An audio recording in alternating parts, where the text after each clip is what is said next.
और p क्या है? Momentum. h is equal to 6.626 into 10⁻⁻34 joule second. और p बराबर मोमेंटम, जो कितना के बराबर होता है? Mass into velocity. अब देखो यहां से ही कुछ और कर देते हैं। लैम्डा इंटू पी बराबर क्या लिखेंगे? तो लैम्डा इंटू पी बराबर क्या हो जाएगा?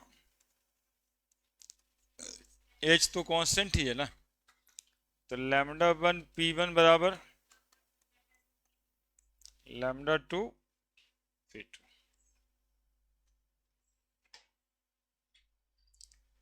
एक फार्मूला और बना दिया। दूसरा फार्मूला और क्या पढ़े थे? लैम्डा बराबर एच बाई 2m e का अंडर रूट पढ़े थे, है ना? जहां पे e आया नया चीज। e बराबर कौन सी एनर्जी? और h तो जो पहले से था वही है। h बराबर kinetic energy, m mass of substance.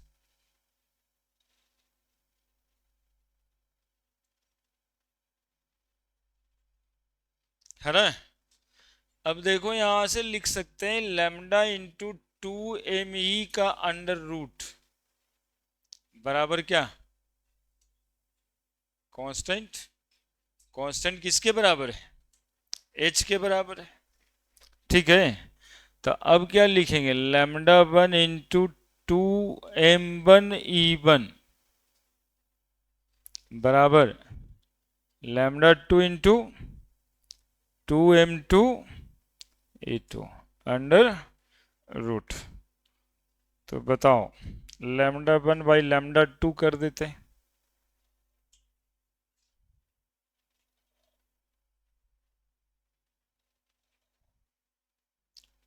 To m2 e2। और ये सब फार्मूला सिर्फ लिखे नहीं है साहब, प्रूव किए। कितना सारा फार्मूला प्रूव किए। Lambda one by lambda to बराबर m2 e2 by m1 e1 under root.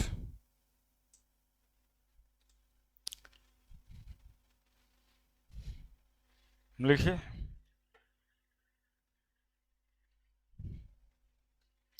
ये डी ब्रॉगली इक्वेशंस पिछले दिन भी पढ़े हैं, आज थोड़ा सा उसको बढ़ा दिए। ये आप लोग को खुद ही करना चाहिए।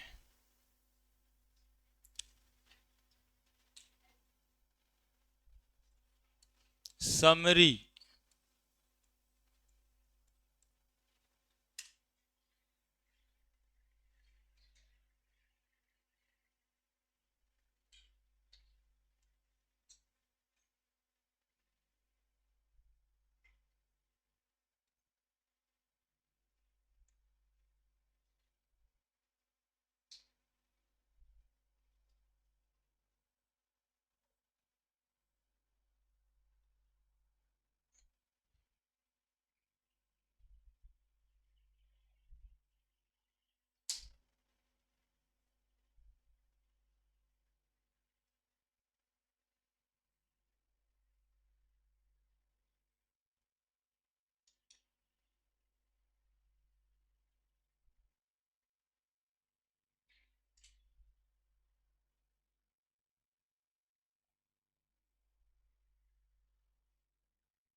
जल्दी।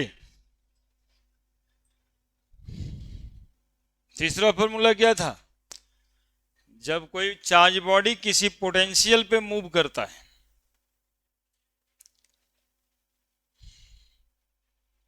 बढ़े,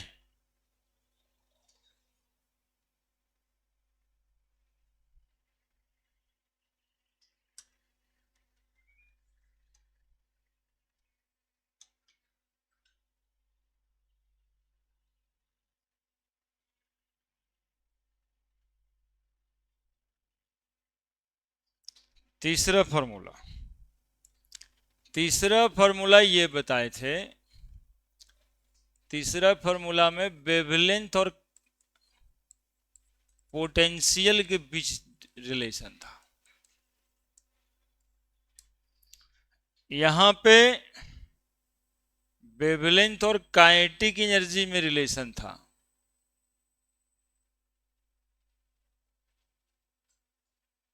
ऐसे ये वेवलेंथ और मोमेंटम में रिलेशन है, और वेवलेंथ और पोटेंशियल में जो रिलेशन था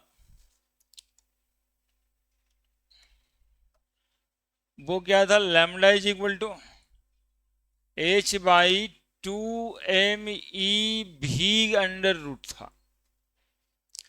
E के जगह Q था, चार्ज, Q बराबर चार्ज और V बराबर पोटेंशियल।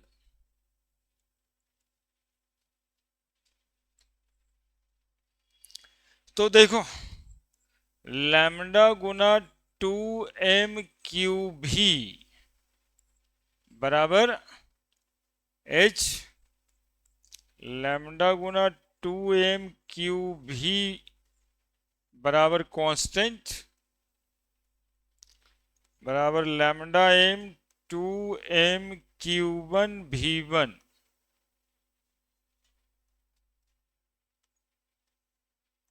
बराबर लैम्डा 2 इंटू 2m2q2v2।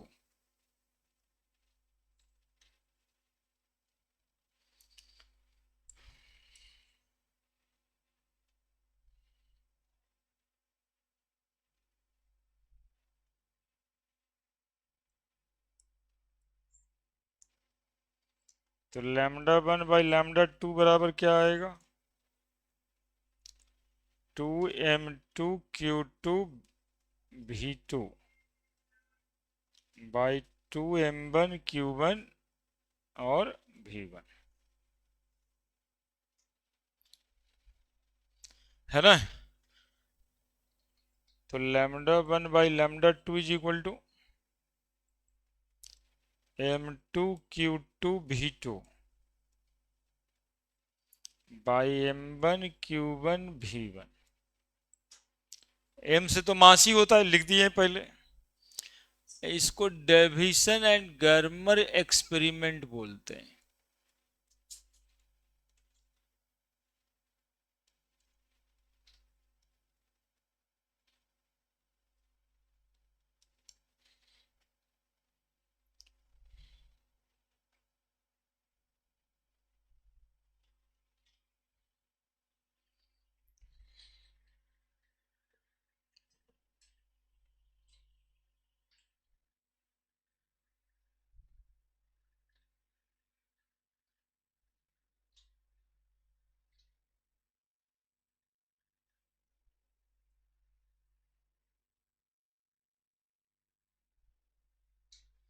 पिछले दिन जो है आईटी एडवांस वाला सवाल बता रहे थे वो ऐसे रिलेशन पे था ना, लैम्डा 1 बाई लैम्डा 2 करके, इसीलिए बाकी सब भी आज बताए। ठीक है कि आप वो जो सिंपल प्लेन लैम्डा बराबर h/p केवल पढ़ोगे तो एनसीईआरटी ही बनेगा। मेडिकल में बैठ रहो और वो एडवांस वगैरह मेंस में बैठोगे, रिलेशन से ही सवाल बनता है। एक तो क्वेश्चंस हो गया सिंपल प्लेन वाला, उसके बाद ये सब काम। एक और फॉर्मूला था, यह तो रक्षाबंधन में था, जो पढ़ना सीख रहा था सब, उसमें एक ब्रेक लग गया। आई ब्रेक महाब्रेक में कन्वर्ट हो जाएगा दशहरा दिवाली छठ में। उसके बाद बच्चा एक बात पूछता है कि सर 12th में भी 11th वाला जरूरत पड़ता है क्या, मतलब वो 11 छोड़ देने वाला है। ऐसे कर करके 2 साल निकल जाएगा। कैसे सीरियस रहेगा बच्चा, 10 दिन 15 दिन मायने रखता है ना, किसी चीज को काम कर रहे हो ऑब्सेंट कर जाओ, बॉडी तो बन भी नहीं करेगा। 10 दिन जिम जाना छोड़ दे सब लूंज पूंज हो जाता है। वो भाई साहब तो सप्ताह में 2 दिन ऐसे ही छोड़ देता है, सैटरडे संडे। तो जैसे एक सिनेमा में गाना था, सूर्यास्त सरदार मस्त, वैसे ही है सैटरडे, बस पढ़ाई लिखाई बंद करके घर चल जाता है। चौथा, वेवलेंथ एंड, क्या था फॉर्मूला, वेवलेंथ और आरएमएस वेलोसिटी। ये देख कितना अंदर तक ऑफ गैस, हम कितना डीप डीप में जाकर के पढ़े, क्वेश्चन का अंत हो जाएगा। हम कह रहे हैं अभी आपको, किसी को किताब में इतना ज्यादा कॉन्सेप्ट पे क्वेश्चन नहीं है, एक आध दूगो किताब छपा है जिसमें क्वेश्चन है, और एडवांस में सवाल इसी से आया है। लैम्डा बराबर क्या था फॉर्मूला, जरा बताओ। H/3 mR, टेम्परेचर, वेवलेंथ तो टेम्परेचर के बीच रिलेशन निकाल दिए। कहाँ वेवलेंथ और कहाँ टेम्परेचर, वेवलेंथ और टेम्परेचर के बीच रिलेशन है, बताइए। है ना, ऐसे पूछा जाए तो ये दिमाग में आता भी नहीं है कि भाई ये वेवलेंथ को टेम्परेचर से कैसे रिलेट कर रहे हैं। लेकिन हम किए, वेवलेंथ को टेम्परेचर से रिलेट किए। लैम्डा बराबर 3mRT, आर जहां पे गैस कांस्टेंट, जिसकी वैल्यू यदि लिखनी पड़े तो 8314 जूल पर मोल पर केल्विन, और टेम्परेचर को हमेशा इन केल्विन स्केल, और m से मास होता है, यहाँ पे गैसियस मॉलिक्यूल है इसलिए मॉलिक्यूलर मास ले लेना। तो लैम्डा इंटू 3mRT का अंडर रूट बराबर h, तो lambda into 3mRT under root बराबर h कांस्टेंट। तो lambda 1 into 3m1RT1 under root बराबर लैम्डा 2 3m2RT2। अब क्या करेंगे,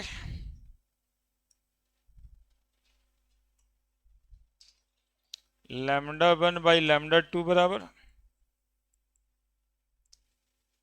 3m2RT2 बाई 3m1RT1 का अंडर रूट, आर से आर कट गया, 3 से 3 कट गया।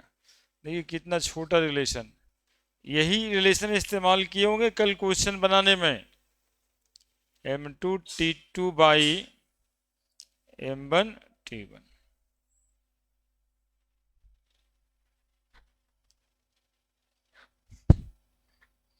इतना सारा फॉर्मूला पढ़ाए थे, आज भी 20-25 मिनट यही फॉर्मूला पढ़ा रहे हैं, और ये फॉर्मूला आपको रटना नहीं है, इस बात को भी समझिए, रटने से नहीं होगा। ये हम जैसे हम बनाए हैं ना, वैसे ही प्रूव कीजिए घर में बैठ के जा करके, एक बार देख कर करके, दूसरे बार बिना देखे हुए। जब तक ये सब नहीं कुछ कीजिएगा ना, तब तक हवा में ही समझे में आएगा बात, इसलिए हम बता रहे हैं।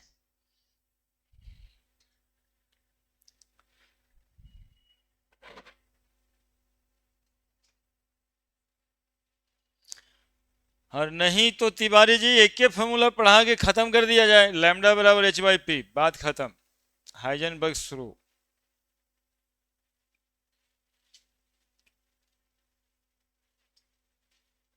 लेकिन तिवारी जी के बगल में जो बच्चा बैठा है, उसकी सिस्टर अभी इंजीनियरिंग कॉलेज में है, तो यही वजह इस सब कारणों से है।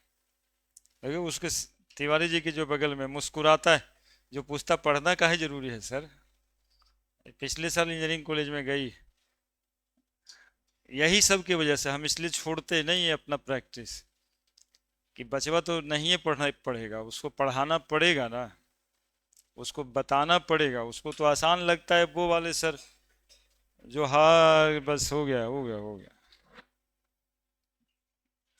अभी एनसीईआरटी बनवा रहे हो हमसे, इधर हमारी बेइज्जती करते हो तुम लोग, क्योंकि बनाओगे है नहीं तो फिर तो ये रह जाएगा ना। 48 घंटा समय मिलता है। कैलकुलेट द वेवलेंथ, जानते हैं जी आप, बाद में भी जो कॉलेजेस वगैरह मिलता है, वो ये सब नहीं समझने के बाद वहां भी समझ नहीं आती है ना पढ़ाई, इसलिए समझना स्टार्ट कर दो।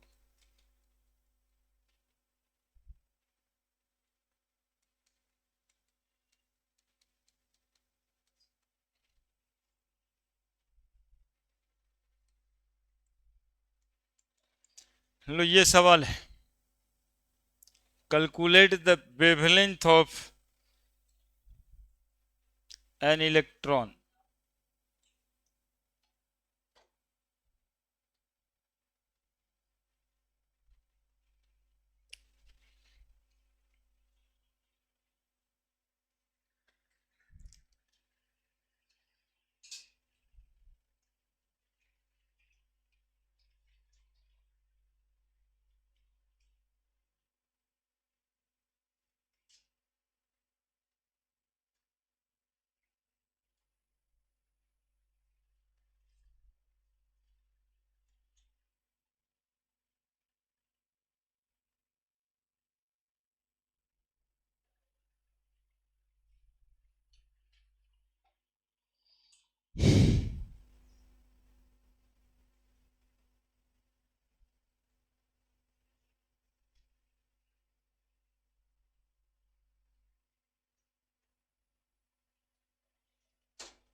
क्या, अब देखो ये सवाल यदि किसी बच्चे को कहना है कि ये बनता नहीं है हमसे, तब सुनो उसका उपाय भी बताएंगे आज। कैलकुलेट द वेवलेंथ, तो ऐसे लिख के ऐसे लिखो, सबसे पहला काम करना शुरू कर दो। किसका निकालना है? इलेक्ट्रॉन का। वेवलेंथ निकालना है, किसका निकालना है? इलेक्ट्रॉन का, है ना, जिसकी वेलोसिटी दी हुई है v बराबर 2.05 इंटू 10⁻⁷। तो फॉर्मूला कौन सा लगेगा जिसमें वेलोसिटी से वेवलेंथ निकल जाएगा? तो लैम्डा बराबर लगेगा h/p यानी h/mv, इसी में ना वेलोसिटी है। इतना काम करना है। और इलेक्ट्रॉन का मास कितना होता है? 9.1 इंटू 10⁻⁻31 kg। तो value put part answer get got, H का वैल्यू बताओ, पुट पार्ट करना होगा ना, 34। मास, वेलोसिटी, अच्छा तो हम इसमें क्या कर सकते थे जी? हमारे बताने के लिए क्या था, जरा 1 मिनट सोच के बता दो कि ये बात हमको सर नहीं बताए थे।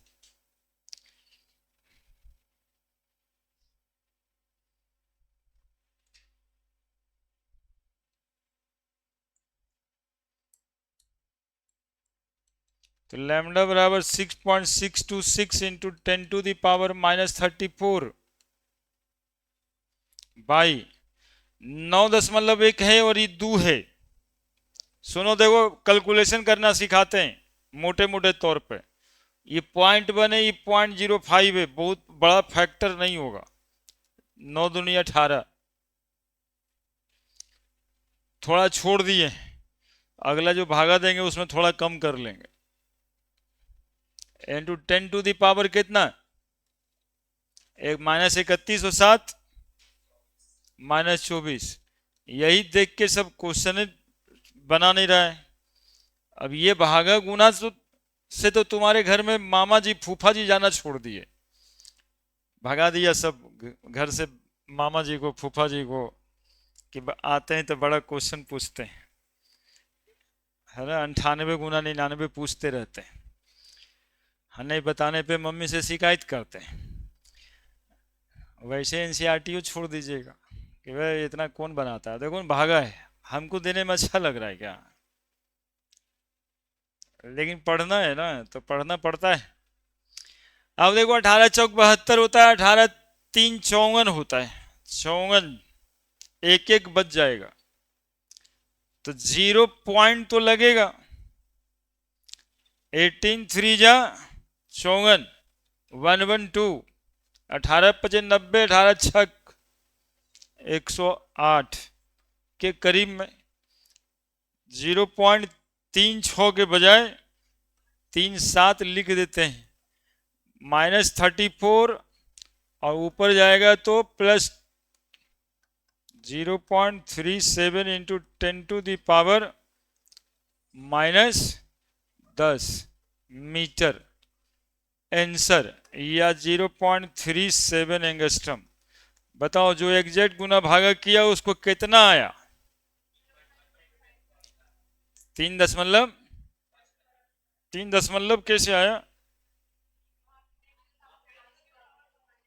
अच्छा उधर 11 कर दिया, तो नंबर कितना आया 3 पॉइंट, तो ठीक ही है, 0.37 से लिख देना था। लेकिन ये जो टेक्निक देखा ना उसको तुम भी अपनाओ। 6 ही आ रहा था हमारे हिसाब से भी, हम उधर छोड़े थे ना इसलिए थोड़ा ज्यादा ले लिए थे। देखिए टेक्निक, गुना भागा करवे ना किए सीधा,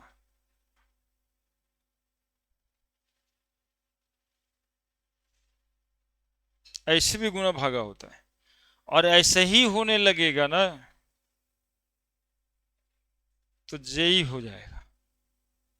और नहीं तो बच्चों का रिव्यू रहता है क्वेश्चन बनाने के बाद, क्वेश्चन तो ठीक था बन जाता लेकिन बड़ा लेंदी था, तो लेंदी रहता क्या, यही कैलकुलेशन, यही गुना भागा जब रहता है तो बचपन ऐसने रिव्यू देगा, बहुत लेंदी था भाई। वो चाहता है कि ये सीखे। अगला सवाल,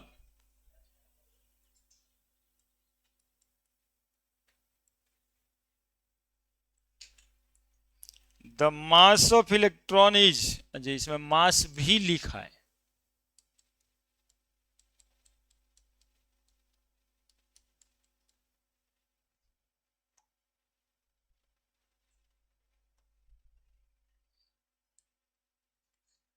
इफ इट्स काइनेटिक एनर्जी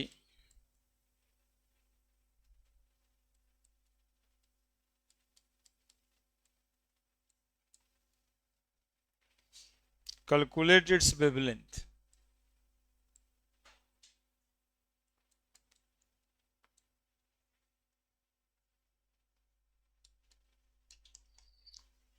देखो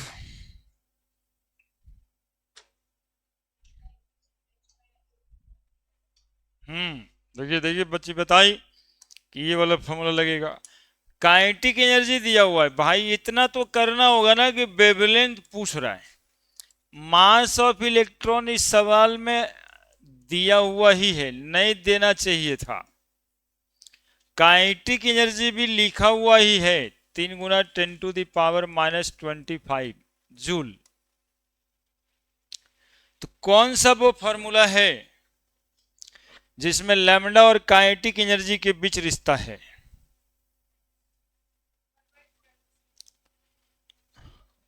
लैम्डा और काइनेटिक एनर्जी का रिश्ता वाला फॉर्मूला है H/2me का अंडर रूट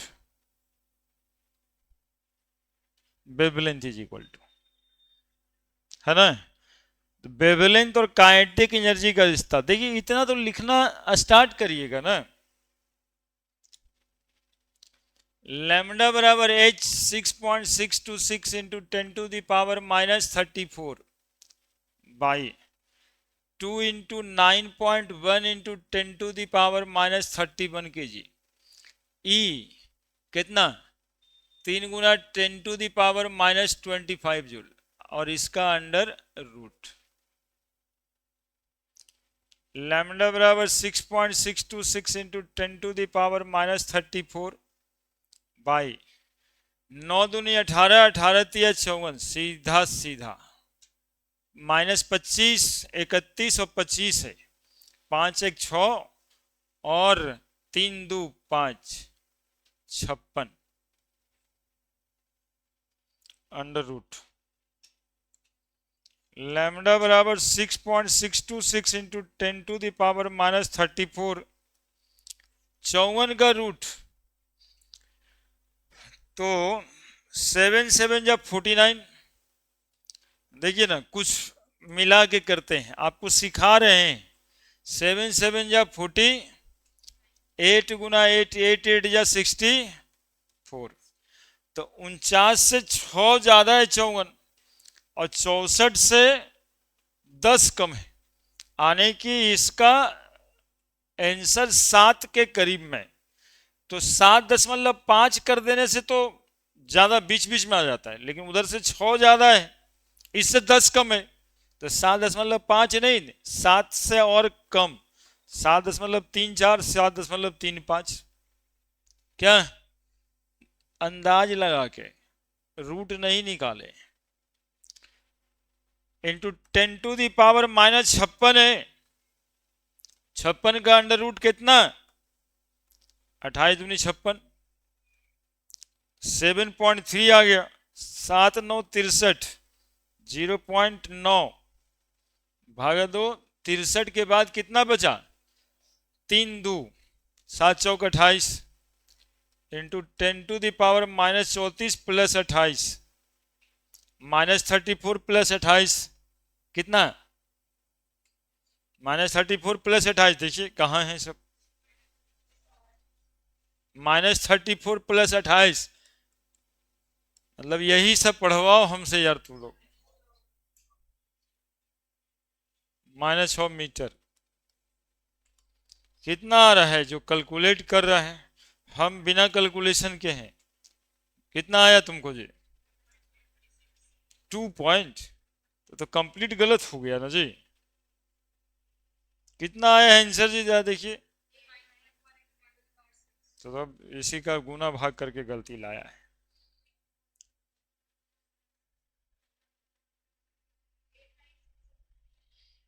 ठीक ही है, 9 ही तो है, ज्यादा कुछ कहाँ है। 9 गुना 10⁻⁻7 तो हो ही जाएगा,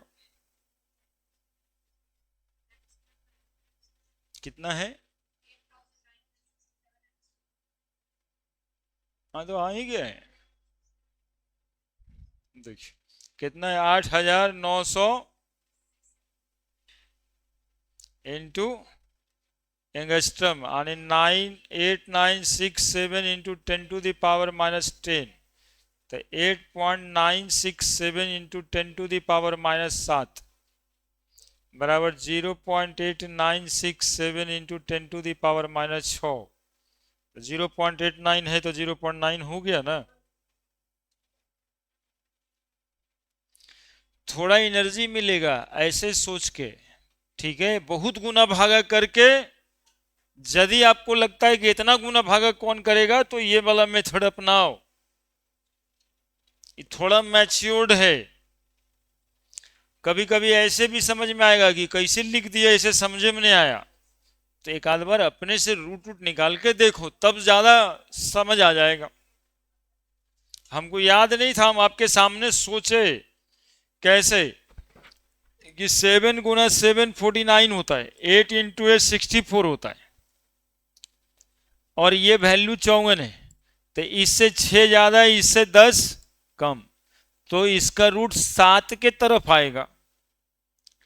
10.5 आ जाता है, एकदम बीच में रहता है, तब 54 बीच में नहीं है। किसके तरफ है? तो 49 के तरफ है, तो 49 के तरफ है तो 0.3 दे दिए, है ना। थोड़ा सा और ज्यादा रहता 0.4 दे देते। ऑप्शंस में क्वेश्चन में अंतर रहता है वैल्यू में, तो जहां पे अंतर रहता है वहां पर तो ये मेथड काम कर ही जाएगा। अब कहीं पर ऐसा ऑप्शन बना दे कि 0.9 है, अब 0.89 भी है, 0.88 भी है, तब तो फिर वहां पर एग्जैक्ट निकालना पड़ेगा। लेकिन 99% जगह पे ऑप्शंस ऐसे नहीं होते, इसलिए ऐसे। अगला कौन सा सवाल था जी?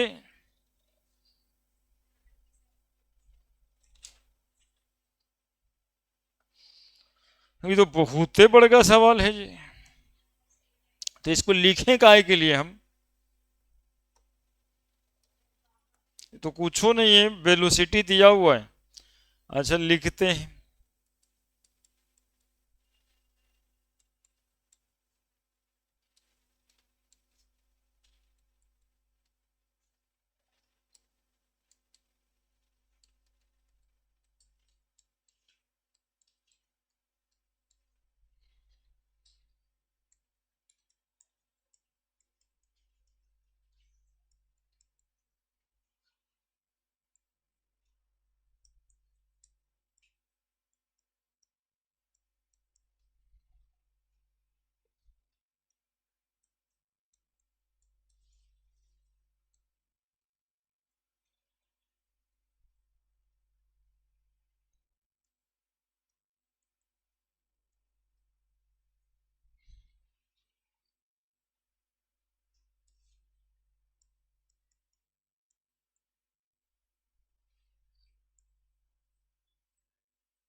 हेलो जी, इसको तुम ही लोग बनाओगे?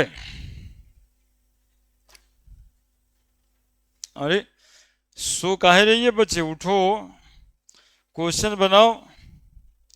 24 घंटा घर पे भी नहीं बनाएगी, यहाँ पर भी सो जाएगी क्वेश्चन बनाते हुए देख के। इसमें सब बना हुआ है, इसका इसका मतलब थोड़े ना ऐसा है कि इसको बनाने नहीं है अपने से। लिखो जल्दी से, क्वेश्चन लिखने में भी भार पड़ेगा, इतना लंबा क्वेश्चन है ये। डायरेक्ट बना दी, ठीक है।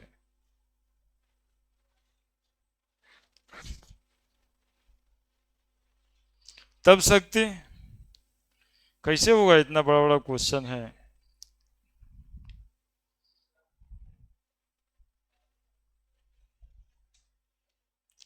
सच बताओ, इतना बड़ा क्वेश्चन लिखने का मन करता है? हमको तो ना किया था, लेकिन तुम लोग की वजह से लिखना पड़ा हमको। हम लिख के दिखाएंगे तो बाकी सब भी लिखेगा।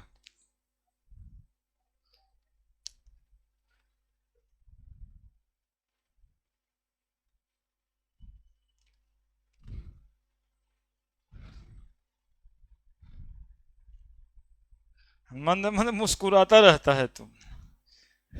देखिए,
dual behaviour of matter proposed by de Broglie, तो हुआ ही था। Lead to discovery of electron microscope, देखो ये बायोलॉजी में भी काम देगा, एक्चुअली मैं लिख दिया मैं इसीलिए। डी ब्रॉजली साहब जो डिस्कवरी किए डुअल नेचर ऑफ मैटर, इसी के वजह से इलेक्ट्रॉन माइक्रोस्कोप का डिस्कवरी भी हुआ है, विच use for highly magnified image of biological molecules. अभी जो carbohydrate, fat, protein, DNA, RNA आप लोग को पढ़ना होगा बायोलॉजी में, वो इसी माइक्रोस्कोप की वजह से। और ये माइक्रोस्कोप किसके वजह से? डी ब्रॉगली इक्वेशन की वजह से। यानी कि ये जो सेल और कार्बोहाइड्रेट, फैट, प्रोटीन जो मॉलिकल्स को देख पाया लोग, वो भी डी ब्रॉगली के वजह से, डायरेक्टली बोले तो। यही इस क्वेश्चन में इंफॉर्मेशन दिया है। And other type of material, यही इंफॉर्मेशन दिया है इस क्वेश्चन में कि आप लोग जो जान रहे हैं अभी, सेल, राइबोसोम्स है ना, एमिनो एसिड, ये सब जो मॉलिक्यूल देख पा रहे हैं वो इलेक्ट्रॉन माइक्रोस्कोप की वजह से, और इलेक्ट्रॉन माइक्रोस्कोप डी ब्रॉगली की वजह से। अब देखो क्या कहता है, if the velocity of electron in the microscope is इतना, वेलोसिटी दिया है, हम लोग को वेलोसिटी से मतलब है किसका? इलेक्ट्रॉन का।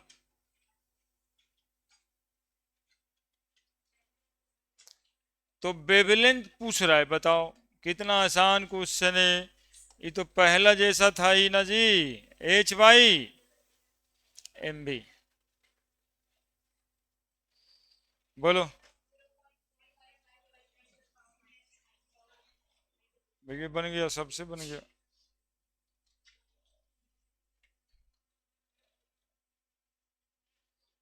वैल्यू पुट पार्ट,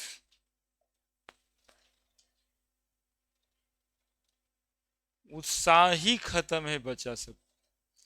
पहले बोलते थे ना एक बार, वैल्यू पुट पार्ट, तो 10-20 को पुत्र बोला आंसर गेट गार्ड सर। देखिए कहीं कुछ है, वैल्यू पुट पार्ट, उसके बाद वाला भी हम ही बोले।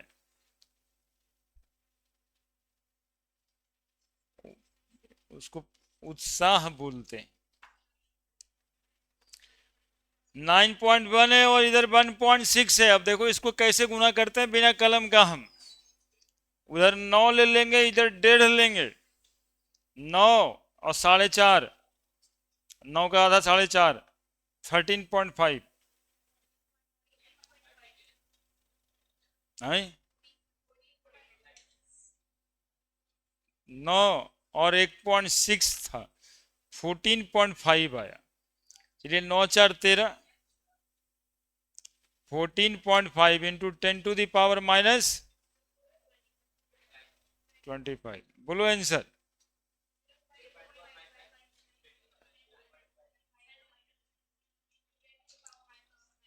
-9 हो गया।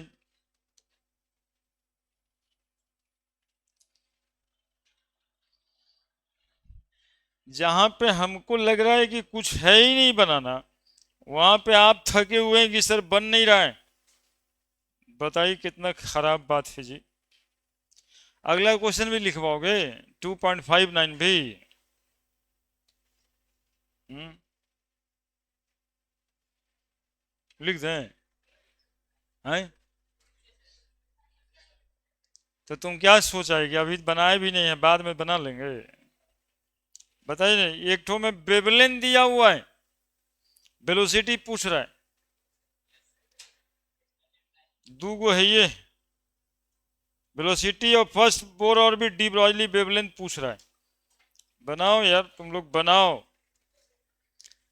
बना लेंगे।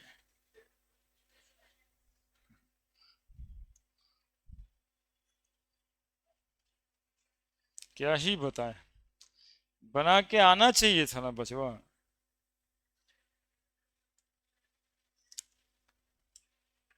एक सवाल बनाने लायक नहीं, सब बनेगा।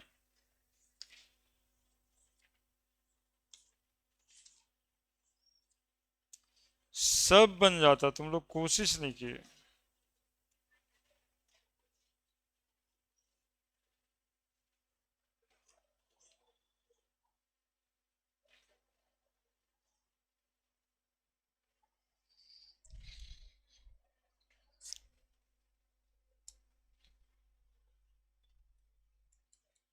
अकॉर्डिंग टू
देखो ये सवाल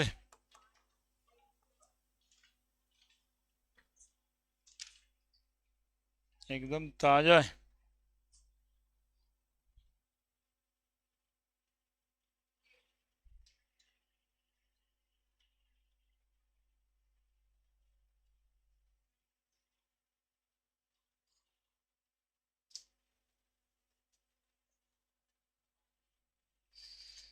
उतना ही नहीं, देखिए ये यही का क्वेश्चन बैंक, इसके भी सारे सवाल जो डी ब्रॉगली वेवलेंथ पे हैं, बोर्ड्स पे है, हमें सब बनता हुआ दिखाई देता है, एक एक करके सब लिख कर करके समय बर्बाद ही करेंगे यदि आप नहीं बनाते हैं तो। क्वेश्चन की कमी है नहीं, खाली सोचना चाहिए कि लग जाना है। तो जेई का क्वेश्चन बैंक, एनसीईआरटी का क्वेश्चन बैंक, और एक किताब के बारे में ऑफिस में ही बताते होंगे, ये नवस्थी का किताब एक ठो बनाइएगा, चाहे अरियंत का ले लिख करके, वो अरियंत ही है, बालाजी है, लेकिन कहीं कुछ बने हुए नहीं कीजिएगा, साफ बैठल रहिएगा, सर हमसे जरूरत पड़ने पर बन जाएगा। अभी इसमें कौन सी था जो नहीं बनेगा, है कुछ ऐसा क्या? आंसर इज, चूंकि lambda is inversely proportional to, इतना आसान है, देखो कितना आसान था जी।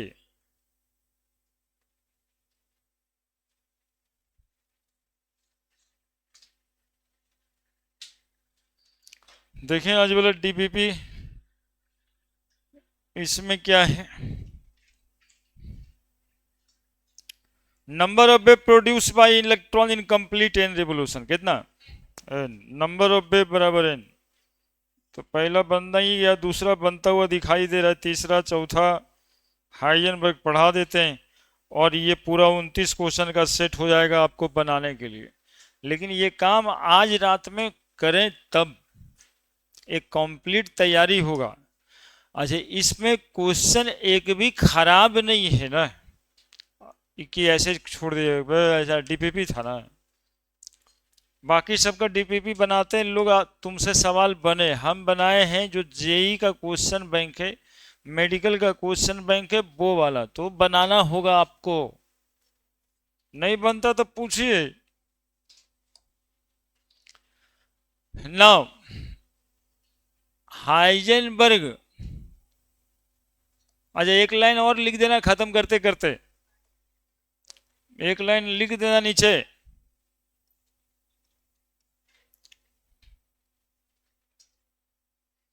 Dual nature of matter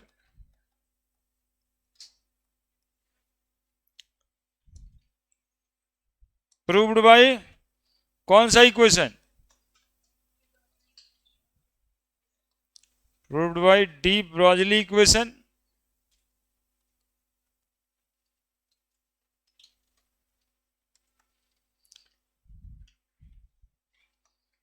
de Broglie equation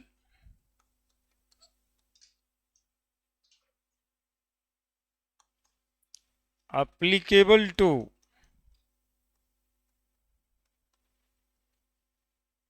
all microscopic and macroscopic, ये नीट का क्वेश्चन है, दिखा।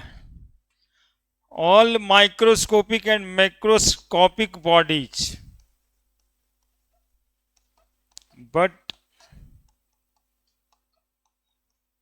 signify for only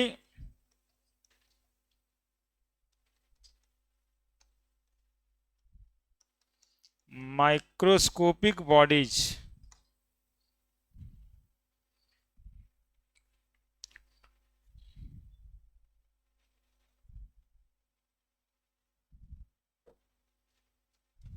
जल्दी लिखिए।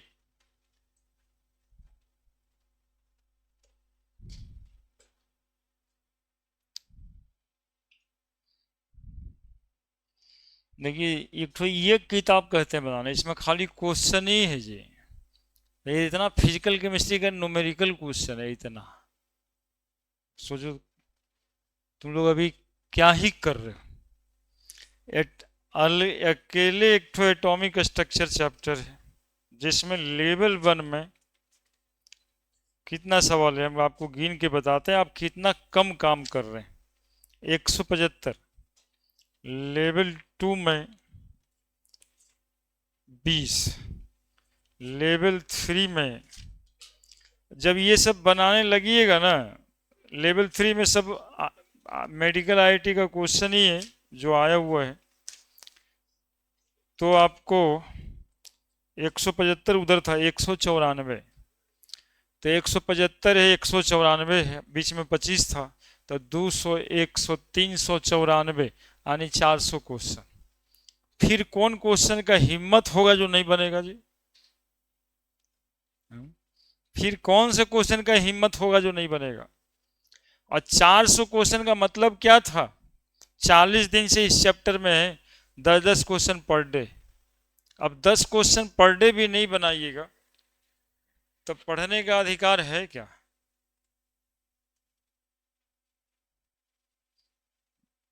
10 क्वेश्चन बायोलॉजी का, 10 क्वेश्चन मैथ का, 10 क्वेश्चन फिजिक्स का, 10 क्वेश्चन केमिस्ट्री, 40 क्वेश्चन का कोटा डेली बानिए।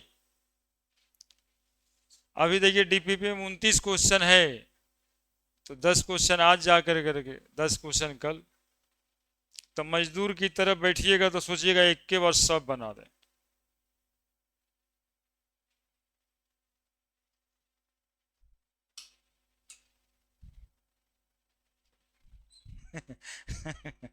मतलब लेबर कह रहे हैं हम आप लोग को, एक ही दिन सब बना दीजिए। तो सोच के भी रखते हैं कि अच्छा आज सोते हैं ना, कल बना देंगे, कल फिर कल बना देंगे, एक दिन हो जाएगा 400 क्वेश्चन दिखेगा, ये जो 400 क्वेश्चन बैकलॉग हो गया। अब बैकलॉग के लिए तो अलगे मास्टर से ट्यूशन पढ़े पड़ेगा, एगो मास्टर साहब तो पढ़ा दिया आगे आगे। थोड़ा सोचिए ही सब।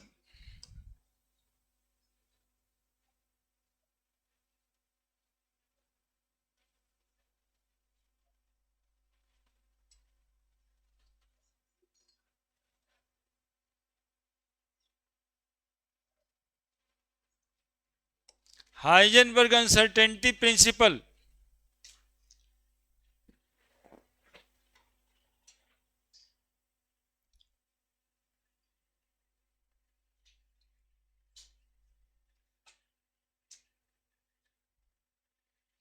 हाइजेनबर्ग साहब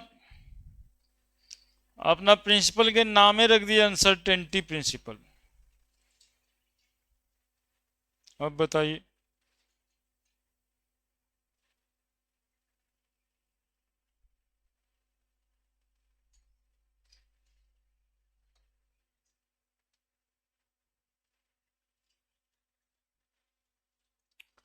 जानते हैं क्या है?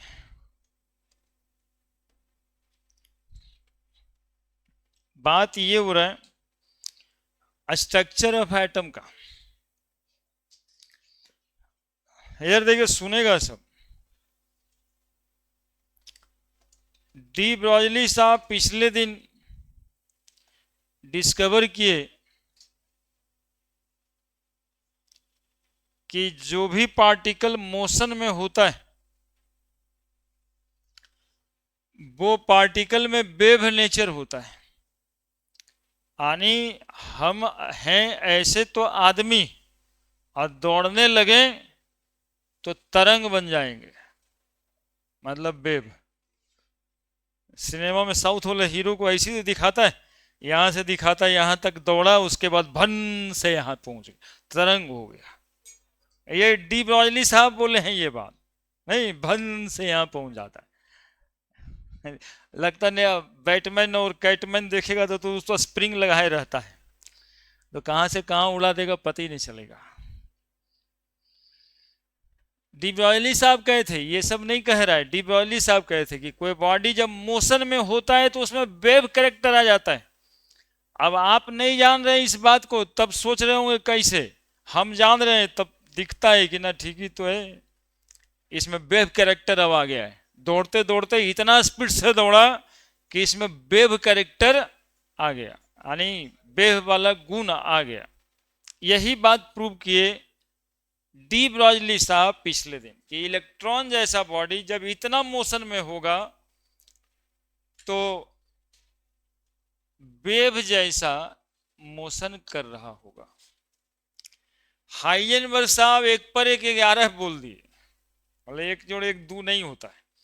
वो बोले कि जब इस तरह का मोशन में कोई बॉडी होगा तो उसका एग्जैक्ट पोजीशन बताना मुश्किल है।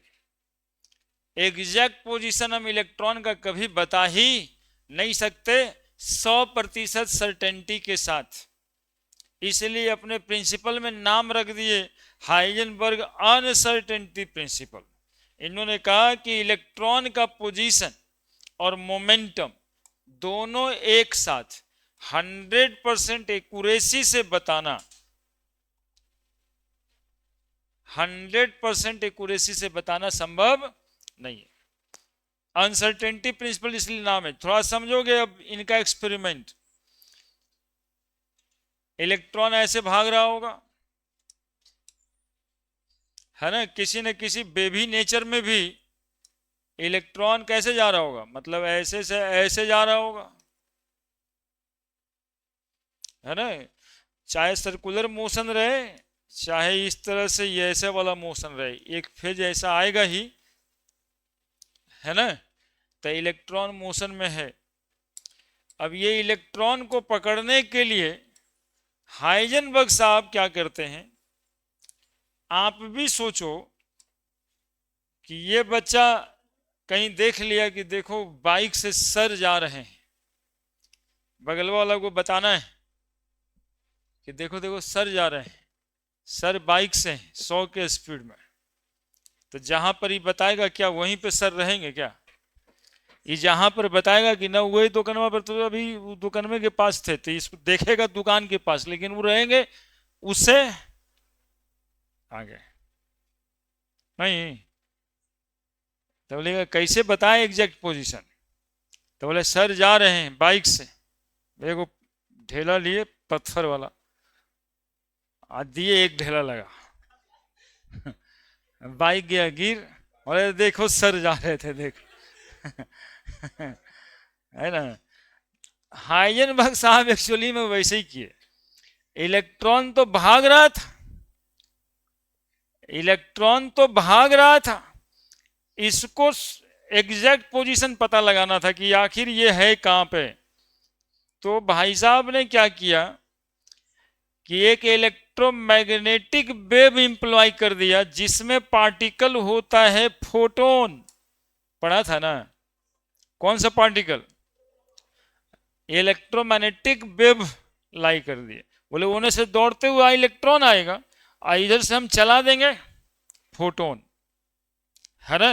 तो इलेक्ट्रॉन फोटोन में जो टक्कर होगा उसको इलेक्ट्रॉन माइक्रोस्कोप या टेलीस्कोप कहिए, टेलीस्कोप से देख लेंगे, है ना। इलेक्ट्रॉन माइक्रोस्कोप का डिस्कवरी हुआ था उस समय में।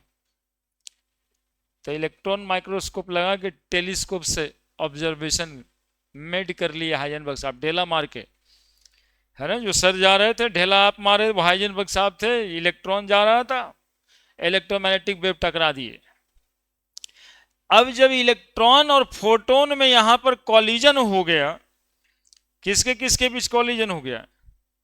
इलेक्ट्रॉन और फोटोन के बीच जब कॉलिजन हो गया तब इसका एग्जैक्ट पोजीशन पता चला। लेकिन at the same time electron की वेलोसिटी हो गई चेंज, है ना। इलेक्ट्रॉन की वेलोसिटी हो गई चेंज। जब सर का तुम एग्जैक्ट पोजीशन पता करने के लिए सर पे ढेला चला दिए थे तो सर के बॉडी में मोशन रहा था क्या? वेलोसिटी रहा था क्या? वेलोसिटी हो गया खत्म, मतलब जो था वो तो ऑब्जर्वेशन नहीं होगा। वैसे ही यहाँ पे फोटोन और इलेक्ट्रॉन की टक्कर में पोजीशन तो पता चल गया, लेकिन इसका मोमेंटम यानी वेलोसिटी चेंज कर गया, पता नहीं चला। इसी बात को हाइजेनबर्ग साहब कहे कि यदि हम उसकी एग्जैक्ट पोजीशन पता करना चाहें, यदि हम उसकी एग्जैक्ट पोजीशन पता करना चाहें तो उसका मोमेंटम पता नहीं चलेगा। ठीक है। तो हाइजेनबर्ग का अनसर्टेनिटी प्रिंसिपल का एक्सपेरिमेंट यही है। अब उसको ऑब्जर्वेशंस करके लिख देना है। ठीक है।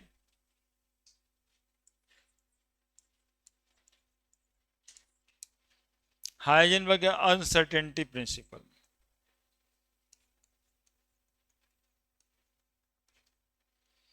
Heisenberg experiment.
Heisenberg employ a photon of suitable wavelength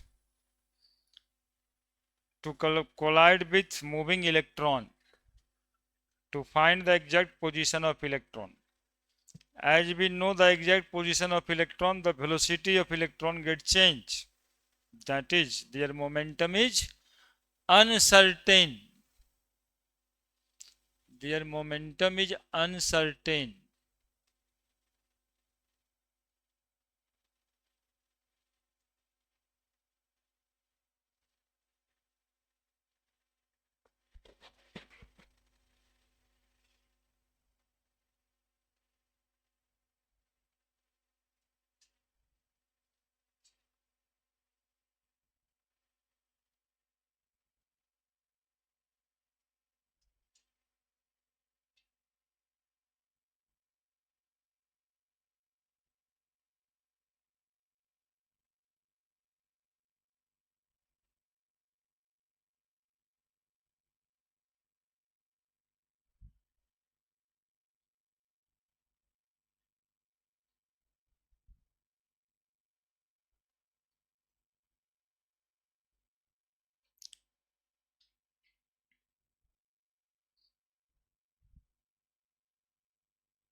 सब क्वेश्चन बन जाए, सिर्फ एनसीईआरटी को बनाना शुरू करो। और ये हम ही नहीं बोलते हैं, आप लोग देखा होगा जो AIR1 वाला है वो भी ऐसे ऐसे आके हाथ ऐसे मोड़ेगा, बोलेगा हम तो एनसीईआरटी पढ़ते थे। नहीं देखे, जितना AIR1 वाला है सब ऐसे ही बोलता है, ऐसे आकर के हाथ मोड़ता है, बोले आप क्या पढ़ते थे, बोले एनसीईआरटी का हर क्वेश्चन बनाए थे। और क्या पढ़ते थे, तो कह सकता है कि सेल्फ स्टडी करते थे, ट्यूशन कोचिंग का नाम ना ले, लेकिन एनसीईआरटी का नाम छोड़ ही नहीं सकता है। नहीं तो तुम आज ही सबके हाथ में मोबाइल रहता है, प्रीवियस 10 ईयर का AIR ढूंढ के देखो, वो अपने इंटरव्यू में क्या कहता है। वो पहला लाइन यही बोलेगा कि हम हर एनसीईआरटी का हर क्वेश्चन बनाए थे, एनसीईआरटी को लाइन बाय लाइन पढ़े थे, पहले तो वो किए थे, उसके बाद जितना बनाना है सब बनाए थे।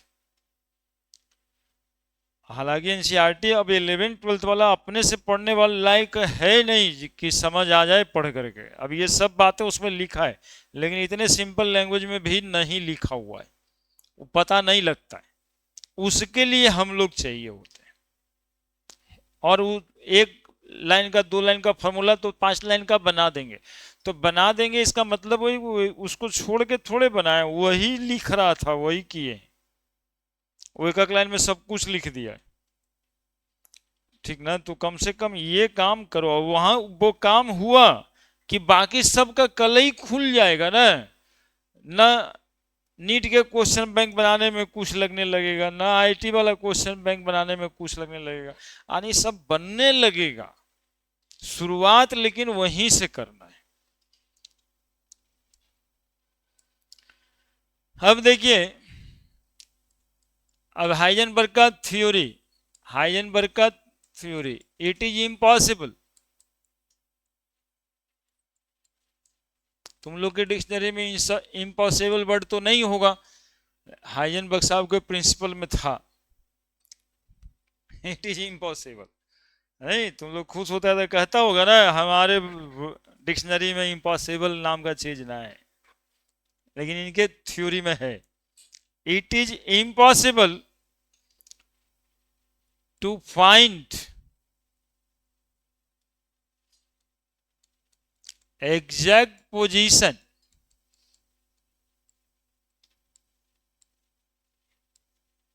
and momentum of electron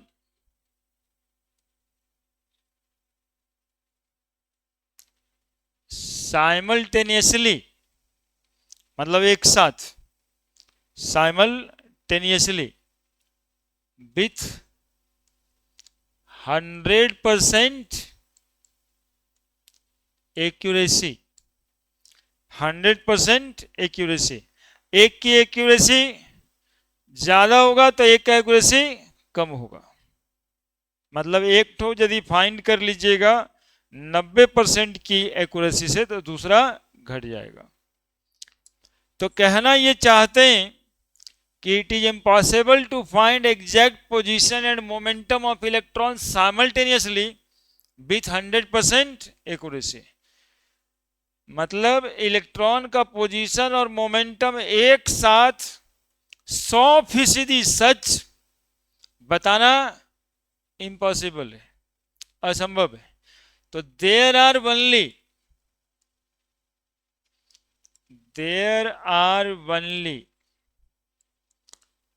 probability to get position and momentum of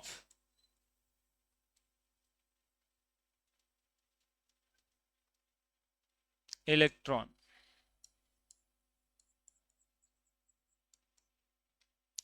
और प्रोबेबिलिटी का मतलब ही हमेशा होता है परसेंटेज में। प्रोबेबिलिटी का मतलब परसेंटेज में 90% चांस है, 95% चांस है कि फलना बच्चा आईटी इस बार करिए जाए। 100% नहीं हो सकता। प्रोबेबिलिटी जहां पे यूज होता है वो 100% नहीं होता। नाउ नेक्स्ट, थ्योरी के बाद कंक्लूजन। कंक्लूजन इनका क्या था आपको देखिए समझाते mathematically. Delta x into delta p बराबर, जानते हैं कितना, h/4 पाई। ये इनका कंक्लूजन था। क्या है ये? The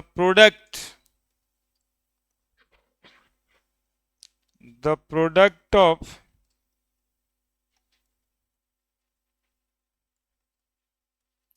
uncertainty in position and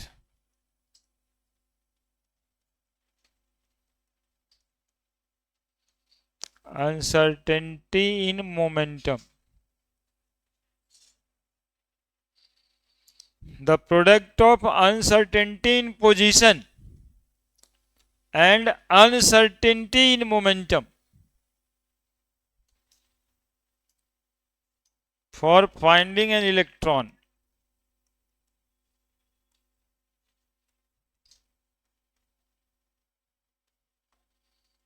is greater than or equal to h/4 पाई, where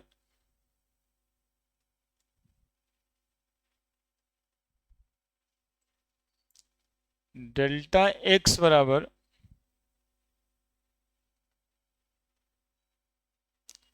uncertainty in position,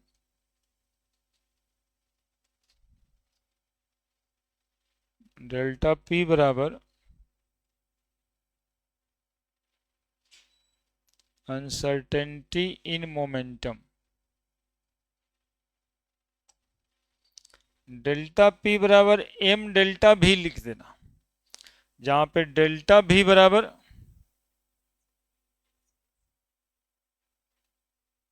uncertainty इन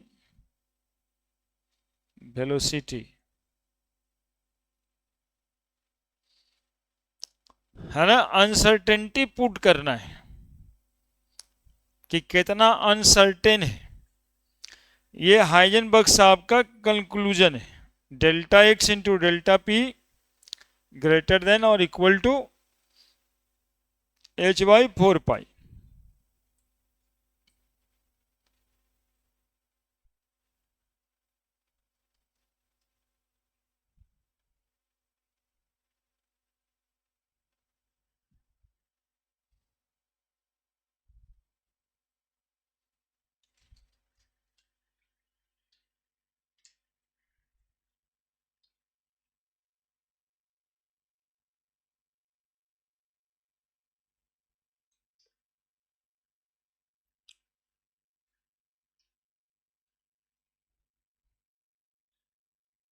हो गया। डेल्टा एक्स क्या पुट करना है वहां पे, uncertainty in position, uncertainty in momentum. जरा समझना, uncertainty in position, uncertainty in momentum. जैसे वहां देखो अभिषेक बैठा है 30 फीट दूर है हमसे, भाई 2-4 फीट आगे पीछे हो सकता है, बात पे ध्यान दो, अभिषेक पर नहीं, नहीं समझे। 30 फीट दूर बैठा है, 2-4 फीट आगे पीछे हो भी सकता है। हम ये बता रहे हैं ये अनसर्टेनिटी कितना फीट का है, 30 फीट का कि 2-4 फीट का। तो इस फॉर्मूले में 30 फीट पुट होगा कि 2-4 फीट पुट होगा। हाँ ये बात कर रहे थे, अनसर्टेनिटी इन पोजीशन पुट करना है फॉर्मूले में, पोजीशन नहीं। जैसे वो मेरे से 30 फुट दूर बैठा है ये हम कह रहे हैं, लेकिन भाई हम श्योर नहीं हैं, 2-4 फीट आगे पीछे हो सकता है। जैसे आज हम न्यूमेरिकल बना रहे थे सोच समझ के बिना गुना किए, तो बोले ना भाई थोड़ा आगे पीछे हो सकता है, ऑप्शन वाला क्वेश्चन में चलेगा।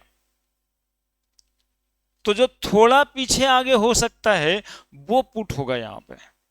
जैसे बोले थे सर की वेलोसिटी 100 किलोमीटर पर आवर के स्पीड से देखे थे, चला रहे थे गाड़ी, तो तुम क्या एग्जैक्ट ओडोमीटर लगा हुआ था आंख में?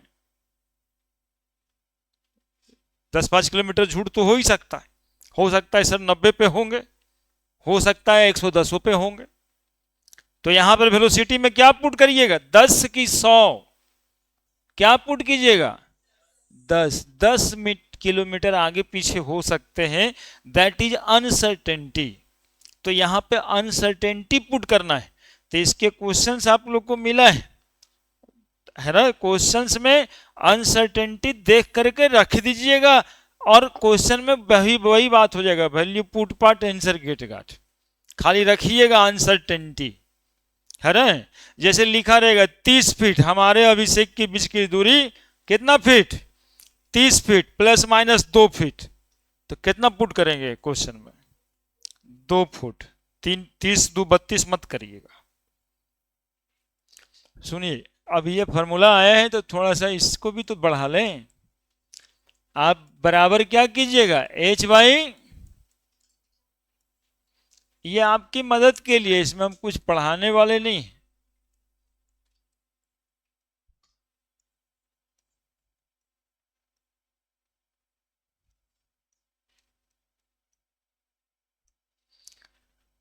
डेल्टा एक्स इंटू डेल्टा भी h by 4 pi m।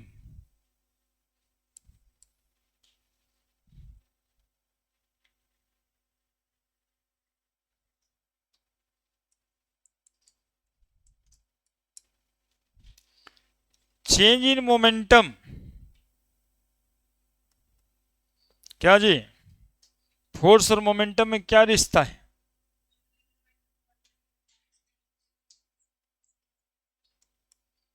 Force into delta T लिख सकते हैं क्या? न्यूटन्स लॉ पढ़ ही लिए होंगे ना जी, नहीं पढ़े? तो न्यूटन्स का सेकेंड लॉ यही ना है कि rate of change in momentum is called as force. तो rate of change in momentum called as force into, तो मोमेंटम बराबर फोर्स इनटू टाइम। तो ऑल्सो बाबू पहले देखो, यही उतारते रहते हो ना, फिर फार्मूला हो जाता है। और हम फार्मूला इसलिए बनाते हैं कि वो उतना न्यूमेरिकल रहता है। इतना फार्मूला बताने के बाद न्यूमेरिकल बनाने की जरूरत नहीं है। न्यूमेरिकल में सिर्फ value put part answer get got ही होना है। बोलो लिख सकते हैं क्या? अब जहां मोमेंटम नहीं देगा फोर्स देगा, तो क्या है यहाँ पे, delta x into F into delta T बराबर h बाई 4 पाई। लिख सकते हैं क्या? डेल्टा पी के जगह पे लिखे हैं एफ इंटू डेल्टा टी।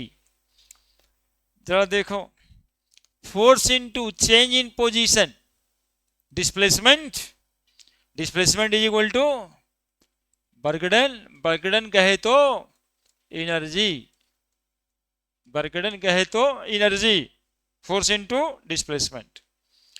अब जरा देखो ये फॉर्मूला में उधर से इधर ले आए तो फोर्स इंटू डिस्प्लेसमेंट हो गया कि नहीं? तो change in energy delta E into delta T बराबर भी एच बाई 4 पाई लिख दूं तो क्या ही समस्या है। ये भी वही है। और हाइजेनबर्ग साहब सिर्फ इलेक्ट्रॉन के लिए ये बात नहीं बोले, ये किसी भी मूविंग बॉडी पे लागू हो जाएगा कि कोई भी मूविंग बॉडी रहे, आप एग्जैक्ट पोजीशन और मोमेंटम नहीं बता सकते। हम एग्जाम्पल में थे कि बाइक चला रहे थे, आप ये भी नहीं बता सकते 100 की 90 की 110 नहीं बता सकते, एग्जैक्ट पोजीशन नहीं बता सकते। अरे यहीं पर तो देखे थे, बस यही बोलिएगा, है ना। कोई रॉकेट जा रहा है ऊपर में 5000 किलो का, बहुत बड़ा मास है, वेलोसिटी से जा रहा है, आप उसको बताइएगा देखिए रॉकेट है, तो क्या वहीं पर होगा वो। तो आप जो बताइएगा वो टेंटेटिव पोजीशन ही बताइएगा, एग्जैक्ट पोजीशन नहीं बताइएगा। तो हाइजेनबर्ग साहब का Heisenberg principal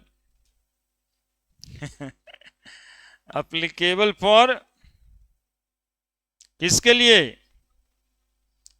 for microscopic as well as macroscopic bodies in motion. ठीक है, अब बट हैज सिग्निफिकेंस फॉर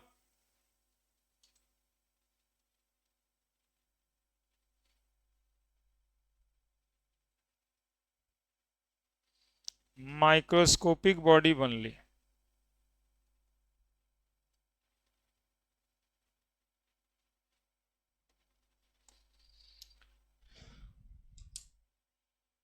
ठीक है, फिर